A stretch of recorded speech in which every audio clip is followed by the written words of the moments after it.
Méditation du 7 mai. Piégé dans le sous-marin. Dans ma détresse, j'ai invoqué l'Éternel et il m'a répondu. Du sein du séjour des morts, j'ai appelé au secours et tu as écouté ma voix. Jonas 2, verset 3. En août 2000, les Russes ont envoyé le sous-marin K-141 Kursk effectuer des exercices de combat dans la mer de Barents, au nord de l'Europe. Le premier jour des exercices, le 11 août, tout s'est bien passé. Le lendemain, le sous-marin devait lancer 2 torpilles. Cependant, au moment du lancement, un événement inattendu s'est produit. Une fuite dans un missile défectueux a provoqué un incendie dans la salle des torpilles, ce qui a ensuite provoqué 2 explosions. La première explosion a gravement endommagé la cabine de pilotage, faisant perdre à l'équipage le contrôle du sous-marin qui a commencé à couler au fond de la mer de Barents. 2 minutes plus tard, une seconde explosion a fait voler en éclats la coque extérieure du sous-marin. Tout semblait perdu. 23 marins étaient encore en vie, car une fois l'explosion survenue, les survivants s'étaient dirigés vers le compartiment le plus sûr.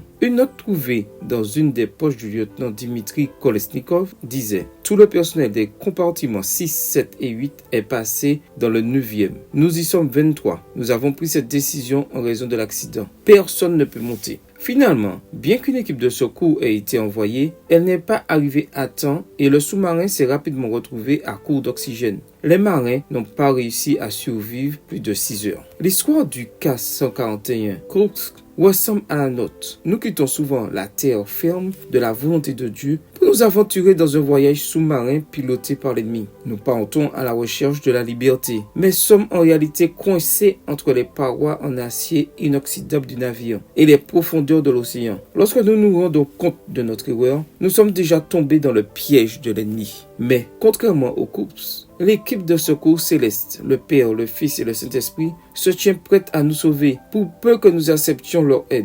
Aucune profondeur n'est impénétrable pour la grâce de Dieu. Dans le besoin, lorsque tout semble perdu, nous pouvons crier « Seigneur, sauve-moi » Matthieu 14, verset 30. Et le Sauveur étendra sa main pour nous sauver. Amen.